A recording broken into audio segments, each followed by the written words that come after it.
حکومتیں اور ان کے وزیر ان کے چاہنے والے دین کی حفاظت کا کام کرنا، دین کو قائم کرنا، اسلامی احکامات پر عمل کرانا، سب ساری ہوئی۔ آج ایسے تماشے اس ملک میں اس کے حکمرانوں سے ہو رہے ہیں، اب جو اسلامی معاشرہ جس کو سمجھتے وہ مشن کی حیثیت ملا، ہم جس چیز کو، جس علاقے کو، جس حکومت کو دینا سمجھ کر نعرے لگاتے رہے، ڈنڈے بناتے رہے، آج ہمارے اسی حد سے ہو رہے جو ہمارے ملک کے رہنے والے مسلمان بھی نہیں کرتے شرما رہے۔ تو حفاظت دین ایک الگ چیز، اللہ رب العزت حفاظت دین کے لیے بھی کو پیدا کیا ہے، وہ علماء، حفاظ، حاضرین ایسے نام سے جانے جاتے ہیں، اور حفاظت دین کے لیے اللہ نے کو توفیق دیا ہے، وہ اولیاء اللہ، صوفیاء کرام ایسے ناموں سے جانے جاتے ہیں۔ مخلوق ان کے پاس بھی رہتی ہے، مخلوق ان کے پاس بھی رہتی ہے، مخلوق ان کے پاس کچھ آس سے آتی ہے، اور پھر ان کے پاس مخلوق آس سے نہیں بلکہ دنیاوی وجود میں برکت، اس دنیا کو چھوڑنے کے بعد نجات جن طریقوں سے ملتی ہے شرائط بن جاتے ہیں۔ تو اس طرح انسان کی زندگی کا حقیقی مقصد عبادات کے مطابق اخلاق کردار بنانے جانے زبان ہونے، لباس ہونے، لباس کے ذریعے بھگوان بھی بنے گے، صورت شکل کے ذریعے معبود ذاکر معبود بھی بنے گے۔ تو لباس کے ظاہری چیزوں سے کیا ہوتا ہے؟ ظاہری چیزوں سے منافق کون ہے، مخلص کون ہے، پہچانا مشکل ہے۔ اخلاق، کردار، ثواب، سدھار، یہ وہ چیزیں ہیں جس سے پہچانا جاتا ہے کہ یہ ہے۔ تو وہی اللہ کو مطلوب ہے۔ مولانا ابو رحمۃ اللہ علیہ کے پاس ایک شخص آیا اور کہنے لگا میں ایک چیز بھول گیا ہوں۔ تو آپ فرماتے ہیں زندگی میں ایک ہی چیز ہے جس کو یاد رکھنا ہے، ایک ہی چیز ہے جس کو یاد رکھنا ہے۔ اگر وہ بھول گیا، ایک چیز بھول گیا، اگر وہ بھول گیا تو تیری زندگی کام کی ہی نہیں۔ اگر وہ ایک چیز کو یاد رکھا باقی سب کچھ بھول گیا کہ تو نقصان۔ تو فرماتے ہیں وہ ایک ہی چیز ہے جو بھولنے کی نہیں، وہ رب کی رضا چاہنا ہے، رب کی یاد ہے۔ اگر تو وہ بھول گیا تو زندگی کی ساری سہولتیں رکھ کر بھی کچھ نہیں کیا۔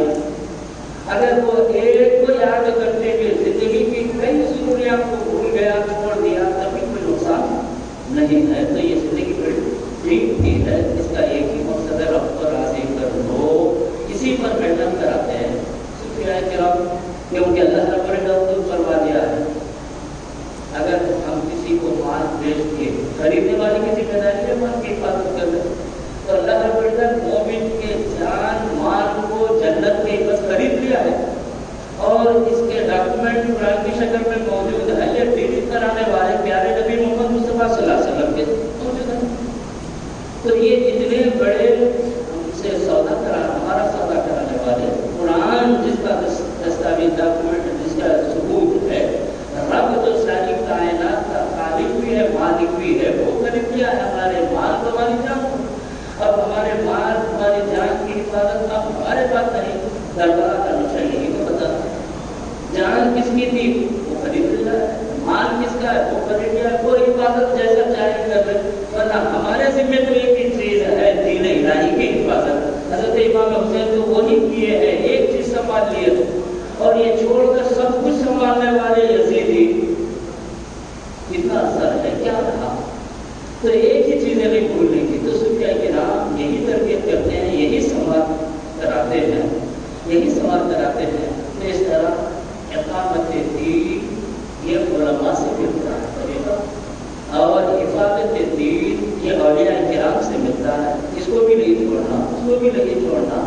اب اقامت دین میں مخلص کون ہے، منافق کون ہے، اگر یہ حفاظت دین والوں کے ساتھ رہے وہ بھی سمجھ میں آ جاتا ہے، وہ بھی سمجھ میں آ جاتا ہے۔ ایک پھول ہے بڑا خوبصورت، بہت اچھا ہے، میں بھی دیکھ رہا ہوں اور بھی لوگ دیکھ رہے ہیں، اور یہ وہ ہے جس کو 5 نمبر کا چشمہ لگا ہوا ہے وہ بھی دیکھ رہا۔ اب وقت آیا بغیر چشمے کے دیکھنے والے کے سامنے بھی پھول ہے، اور جو 5 نمبر کا چشمہ لگائے تو دیکھ سکتا ہے، اس کے سامنے بھی پھول ہے، چشمہ نہیں۔ تو بتائیے اس 5 نمبر کے چشمے والے کو جو پھول نہیں دکھ رہا ہے، پھول کا قصور ہے یا اس کی صحت کا قصور ہے، اس کی اپنی صلاحیت کا قصور ہے؟ بغیر چشمے کے دیکھ نہیں سکتا، چشمہ نہیں ہے، پھول موجود، اور دیکھنے والے کی نظر اچھی ہے، صرف پھول اس کی پکڑی کو نہیں دیکھ رہا ہے، پھول کی پکڑیوں میں آئے ہوئے رنگ کو بھی دیکھ رہا ہے، پکڑی کے نیچے کیسا رنگ ہے، کتنا گہرا ہے، اوپر اس کے کناروں پر کیسا رنگ ہے، کتنی اس میں نظر، پھر وہ پھول رکھا ہوا ہے تو اس کا شیڈ کیسا پڑ رہا ہے، جس کی آنکھ اچھی ہے، پھول ہی نہیں، پھول کے شیڈ کو دیکھ کر کے وہ لذت محسوس کرتا ہے، کیا پھول ہے، کیسے اس کا ڈیزائن ہے، کیسے اس کے شیڈ ہے، کیسا اس کا اتارا گیا ہے، یہ دیکھ کر خوش ہوتا ہے۔ تو پھر ہم تصوف والے یہی کراتے ہیں، صرف پھول کو نہ دیکھو، پھول کے حسن کو بھی دیکھو، اس سے لذت لینے، اس کے لذت کو محسوس کرنے والا مزاج بھی تو بناؤ، مزاج بھی بناؤ۔ خوبصورت آگ لگی ہوئی، خوبصورت آگ لگی ہوئی، اچھا بڑا پورٹریٹ رکھا ہوا ہے، موسم سردی کا ہے، تیزی سے جا کے اس کے سامنے ہاتھ لگا کے بیٹھ گئے، کیا وہ اچھے خوبصورت ڈیزائن جو آگ کا اترا ہوا سے گرمی ملے گی؟ نہیں، فوٹو کے سامنے بیٹھے اور اتارا ایسا اتارنے والا کہ اصل نقل میں بہت مشکل ہے، لیکن صحیح آگ کے پاس بیٹھیں گے حرارت ملے گی، آگ کی فوٹو کے پاس بیٹھیں گے حرارت تو نہیں ملے گی۔ تو ایسے ہی علماء کرام نقابت دین کا کام کرتے ہیں، حفاظت دین کے کام والوں کے پاس بیٹھو تاکہ اصل اور نقل میں فرق ہو جائے، صحیح فائدہ کیسی شکل والوں کو مل سکتا ہے، کیسی صحت والوں کو مل سکتا ہے، یہ معلوم ہو جائے۔ تو انسانی زندگی میں جو قوتیں ہیں صرف اسی کو دیکھنا نہیں ہے، بصارت اور بصیرت پر بھی نظر رکھنا ہے، اور خطرہ ہی خطرہ ہے اس وقت جبکہ آدمی اپنے آپ کو خوشحال دیکھتے ہوئے یہ سمجھ جائے اللہ کا انعام پر ہو رہا ہے۔ اگر میں اللہ کو ناراض کرتا بھی کیا اتنی دولت میرے پاس رہی، کیا ایسی شہرت میری رہتی، یہ بہت خطرناک پہلو ہے، کیونکہ آزمائش کس سے ہو رہی ہے وہ نہیں سکتے، آزمائش دولت کے ذریعے، صحت کے ذریعے، شہرت کے ذریعے، کس کے ذریعے ہو رہی ہے بات، بیماری کے ذریعے، غربت کے ذریعے، کس کے ذریعے آزمائش ہو رہی ہے بات۔ اگر یوں سمجھ لیجیے گناہ بھی ہو رہے ہیں، نوازے بھی جا رہے ہیں، اور نوازشات کو دیکھ کر یہ سمجھ رہے ہیں کہ اللہ مجھ سے راضی ہے، یہ بڑا خطرناک پہلو ہے، کیونکہ صوفیاء کرام بھی یہی بتاتے ہیں، ان نعمتوں کو دیکھ کر اپنے نیک ہونے کا خیال مت لاؤ، کافروں کے پاس کیا نہیں ہے، پھر کیا بدلاؤ، ایسا تو نہیں، اللہ اپنی یاد سے تم کو ایسے غافل کر دیا، اپنی یاد سے غفلت کے ایسے اسباب دے دیا، آپ دولت جمع کرنے ہی لگے تھے، مال جمع کرنے میں ہی لگتے ہیں، نہ نماز کا خیال، نہ جماعت کا خیال، نہ زکات کا خیال، نہ حج کا خیال، نہ قرآن کی تلاوت کی فرصت، کرتے چلے جا رہے ہیں، موقع آیا نمازیں پڑھ لی گھر میں، تو نماز پڑھ رہے ہیں یا پوری فارمیلٹیز کی تکمیل ہو رہی ہے، نماز پڑھ رہے ہیں تو اس کا اثر زندگی میں کیا، مال کی دنیا کی محبت باقی رہے گی، کمائیں گے ضرور، مالدار بنیں گے ضرور، لیکن مال کے چوکیدار نہیں بنیں گے، مال کا چوکیدار وہ نہ خرچ کرنے تیار ہوتا، نہ زکات کے لیے دل سے تیار ہوتا، دیتا تو ہے کیونکہ شہرت کی ضروریت، مال نہیں چاہتا ہے تو مال کے چوکیدار بننے نہیں دیتے، صوفیاء کرام مالدار بننے دیتے، مالدار بنو تو 97,500 ہے، 5,500 نکال کر سمجھ گئے میں سچی ہوں، 1000 نکال کر سمجھ گئے کہ میں دین کے رکن پر عمل کر رہا ہوں، چوکیدار بنے گی، 97,500 کی حفاظت کر رہے ہیں، اور اس میں بڑا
اور ان کے نشان کی بھی حفاظت کر رہا ہے، ان کے کام اور نام کی بھی حفاظت کر رہا ہے.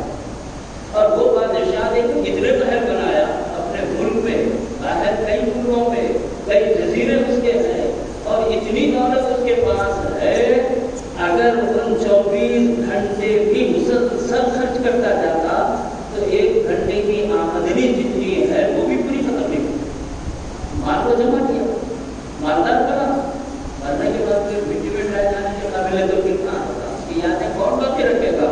یا مالک دولت خالق عالم کے لیے دیا. لیکن ایسی باتیں جو ہے کتابوں سے یا تقریروں سے معلوم نہیں ہوتی، یہ صحبتوں سے ملتی ہے، یہ نگاہوں سے ملتی ہے. تو اس لیے صوفیاء کرام ہم کو یہ بتاتے ہیں کہ دیکھو گناہ کو معمولی نہ سمجھو. آج یہی چیز چل رہی ہے، کس سے نہیں ہو رہا ہے، کون بچ رہا ہے اس سے؟ گناہ کو معمولی نہ سمجھو، کیونکہ گناہ وہ کام ہے جس سے اللہ ناراض ہوتا ہے. اب اللہ کی ناراضگی کے لیے بڑا ہونا ضروری ہے کیا؟ اللہ کی ناراضگی کے لیے بہانا بھی چاہیے، معمولی بھی چاہیے. بڑی نیکی پر ہی کامیاب کرے گا. ایک مثال ذرۃ خیریہ، چھوٹی کی نیکی ہے تو اللہ سے راضی ہو جائے. جیسا بزرگان دین کا بس مکھی قلم پر لگی ہوئی سیاہی کو پینے کے لیے آ گئی. حضرت مجدد رحمۃ اللہ علیہ قلم نہیں ہٹائے، کیسی رکھے، وہ مکھی پیاسی تھی، سیاہی کو چوس لی. آپ کے وفات کے بعد کسی نے دیکھا آپ کی حالت، پوچھا آپ تو اتنے بڑے آپ گزرے، آپ کی بخشش تو اتنے بڑے کارناموں سے ہوئی تھی. فرمایا وہ سارے کارنامے ایک طرف، پیاسی مکھی کو میرے قلم پر لگی سیاہی کو پینے سے میں نہیں پایا، یہ ادا آپ کو پسند آ گئی میری بخشش. تو اس طرح اللہ کو بہانا چاہیے. تو بتاتے ہیں گناہ کو معمولی مت سمجھو، گناہ کر کے کچھ بھی مت کرو. آپ بول لیتے ہیں، دیکھیں ایک ساتھ میں کتنے گالیاں دی، ایک ساتھ میں آپ کتنے گالیاں دیتے بتاؤ. ایسے عمل بہت چل رہا ہے. تو میرا گناہ پر خوش ہونا، گناہ کو بار بار کرنا اور گناہ کر کے فخر کرنا، یہ بہت بری علامتیں ہیں. دیکھ لینا یہ چیزیں اگر اندر آ رہی ہے تو سمجھنا ہم صحیح راستے سے ہٹ رہے ہیں. اور پھر گناہ سے بھی بڑھ کر گناہ کیا ہے؟ شریعت کے کاموں کو بھاری سمجھنا، شریعت کے کاموں کو بوجھ سمجھنا. آج بتائیے کتنے ہم پیسے نہیں دیتے ہو، نہیں بھائی شریعت کا مسئلہ تو رہتا ہے، مگر ہمارے ملک کا قانون کیا ہوتا ہے یہ بتاؤ. کیوں شریعت پر عمل کریں گے تو ان کو خطرہ لگا ہوا ہے کہ یہ چیز میرے سے چلے جائے گی. تو شریعت کو بوجھ سمجھنا ایسا گناہ ہے، ہر گناہ سے بڑھ کر بدتر گناہ. شریعت کو بوجھ مت سمجھنا. اور پھر برے خاتمے کا خوف نہ ہونا، یہ بھی بہت بڑا خطرناک گناہ ہے، گناہوں سے بڑھ کر گناہ ہے. اللہ والے نیکی کرتے بھی رہے، روتے بھی رہے، جن کی تعریف قرآن مجید میں آئی، دن میں روزہ بھی رہے، جہاد میں بھی رہے، رات کو مناتے بھی رہے، پھر صبح ہونے سے پہلے اللہ کے سامنے گڑگڑاتے روتے بھی رہے. ان کی عبادتوں میں وقت گزرتا رہا، لیکن رونا بھی ان کی زندگی کا حصہ بن گیا. آج ہم میں کتنے ایسے اور یہ کہہ دیتے ہیں میں تہجد کو اٹھا تھا ایسا سنا، میں ظہر کو جا رہا تھا ایسا دیکھا. میں جا رہا تھا بول سکتے تھے، رات میں ایسا سنا بول سکتے تھے نا، لیکن ایسا نہیں. سورہ فاتحہ کا خوف نہیں کہ عبادت کر کے فخر کرنا چاہتے ہیں. حضرت امام احمد بن حنبل، سفیان الثوری، حسن البصری رحمۃ اللہ علیہ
ولی بن جانا ہے. ولی اللہ ولی الذین آمنوا. تو جیسے توبہ سانس سے دل کی صفائی، تصور کے واو سے ولی بننے کے جیسے کیفیات میں ڈھلے رہنا، اور فاں سے فنا بقا میں آ جانا. فنا بقا کے حقیقی معنی پورا نہیں ہے. فنا کے معنی گم ہو جانا، بقا کے معنی جدھر دیکھو باقی رہ جانا. یہ حقیقی معنی پورا نہیں ہے صوفیہ کے پاس، بلکہ فنا بقا کے معنی صوفیہ کے پاس یہ ہے زندہ رہتے ہوئے، بہت کچھ شان قدرت رکھتے ہوئے اللہ کے سامنے اپنے آپ کو مغلوب بنا دو، مقہور بنا دو. اللہ جو چاہے گا وہ کر سکتا، میری دولت میری قوت کچھ کام نہیں آئے گا. اس کے خوف سے خوف زدہ رہو اور پھر اس کے سامنے رہو، مگر اپنی مت چلاؤ. جیسے حضرت میرانی پیر کی واقعہ کا واقعہ کرتے یہاں اندھی ہے، بہری ہے، گونگی ہے، لنگڑی ہے، اس بات میں بولے تھے. نہ آنکھ سے ہونے والے گناہ کیے تھے، نہ کان سے ہونے والے گناہ ہوئے تھے، نہ پیر سے ہونے والے گناہ تھے. اللہ کے خوف میں ایسی زندگی گزارے گویا یہ زندہ نہیں مردہ تھے. تو یہ فنا ہے. فنا کے معنی گم ہو جانا یہ نہیں ہے. یہ تو دوسرے اس کے آئے بھی نہیں ہے. صوفیاء کرام اس کی طرف لے جاتے. فنا بقا اللہ کے مقابلے میں مغلوب مقہور رہو. تو اس طرح اس کے لیے کیا کرنا چاہیے؟ علم اور اطاعت کی طرف آ جاؤ. علم اطاعت کی طرف آ جاؤ. اقامت دین، حفاظت دین. پھر یہ کہاں اس کی تربیت پانا؟ کسی شیخ کی ارادت میں آ جاؤ، شیخ کی ارادت میں آ جاؤ. پھر اس کے کورس پورا کر رہے ہیں، محنت کرتے ہوئے نظر آنا بھی چاہیے. جس کی امتحان کی تیاری کر رہا ہے اس میں تیاری کرتے ہوئے نظر بھی تو آنا چاہیے. تو اس میں ہے کم کھاؤ، کم بولو، کم سو. کم بولو، کم کھاؤ، کم سو. یہ صوفیہ کے نصاب کی تکمیل کرنے والوں کی علامت ہے. اور صوفیہ کے نصاب میں شریک ہو جانا، اب یہ علم کے اصول کرنے والے بھی بنتے ہیں. تو اس سے ہوگا کیا؟ عبادت میں بھی کثرت ہوگی، عبادت میں بھی کثرت ہوگی. عبادت جو ارکان تک باقی نہ رہیں گے، ذکر فکر میں لگے رہے گا. سانس ایسی چلے گی لیتے ہوئے اللہ، چھوڑتے ہوئے وہ بن جائے. ذکر کی بھی کثرت ہوگی، عبادت کی بھی کثرت ہوگی. ارادت شیخ کی وجہ سے، اور ارادت شیخ کی وجہ سے بار بار توبہ کریں گے. ٹوٹتے رہے گی توبہ، لیکن بار بار توبہ کی توفیق اسی کو ملے گی جو کسی کی بیعت میں رہے گا. اگر کوئی بیعت میں نہیں ہے تو کیا فائدہ سے توبہ کر رہا ہوں قائم نہیں رہتا، ایسا سمجھ لیتا ہے. پھر اس کے لیے بہت کچھ کرنے کے ساتھ ساتھ ذکر ہے، عبادت ہے، اس کے ساتھ ساتھ تفکر میں بھی رہتا ہے، مراقبے میں بھی رہتا ہے، مراقبے میں بھی رہتا ہے. تو اس طرح علم، ارکان اسلام، دل کی صفائی، پھر اس کی علامتیں، یہ نصاب کے تکمیل کرنے والی کیسی محنت کرتے ہیں یہ پہچان. پھر آج کل جو کچھ بھی چل رہا ہے، آپ ایسے نماز پڑھیں، آپ ایسے نماز پڑھیں. تو اس کے لیے بتاتے ہیں پیروی، تقلید اور حقیقت کو تو سمجھو. اگر ایک شخص آ کر کہہ دیا میں درگاہ کی مسجد میں نماز پڑھا، جو ان چیزوں سے واقف نہیں کرے گا، میں تو اللہ کے گھر میں نماز پڑھا. کہ وہ اپنے آپ کو بڑا دیندار سمجھ رہا ہے. دین کیا ہے، اس کے تقاضے کیا ہے، اس کا سماج کیا ہے، اس کو اس کا لطف نہیں ملا. میں تو اللہ کے گھر میں نماز پڑھا. چلے تصویر کے لیے چلے گئے کسی کا، آپ کا نماز درگاہ کی مسجد، آپ کا پڑھے اللہ کے گھر. تو درگاہ کی مسجد کو کیا بولیں گے؟ اللہ کا گھر ہی تو بولے گا. نام اس کا پہچان کے لیے درگاہ کی مسجد، محلے کی مسجد، فلاں کی مسجد، خان صاحب کی مسجد، پیر مرشد کی مسجد، پہچان کے لیے نام ہے. یا نام کی وجہ سے اللہ کا گھر ہی ملا؟ اللہ کا گھر تو اللہ پہچان کے لیے نام. اب نام لے کر اگر کہہ دیے تو دیکھیں جی ان کی مسجد میں نماز پڑھیں گے، نماز کا میں تو اللہ کے گھر میں نماز پڑھوں. یہ سبزی کچھ جلتے ہیں، اس سے کچھ ہونے والا نہیں. انتشار بڑھے گا، دشمن کے مقابلے میں کمزور ہوتے جائیں گے. وَاتَّبَعْتُ مِلَّةَ آبَائِ إِبْرَاهِيمَ، حضرت یوسف علیہ السلام یہی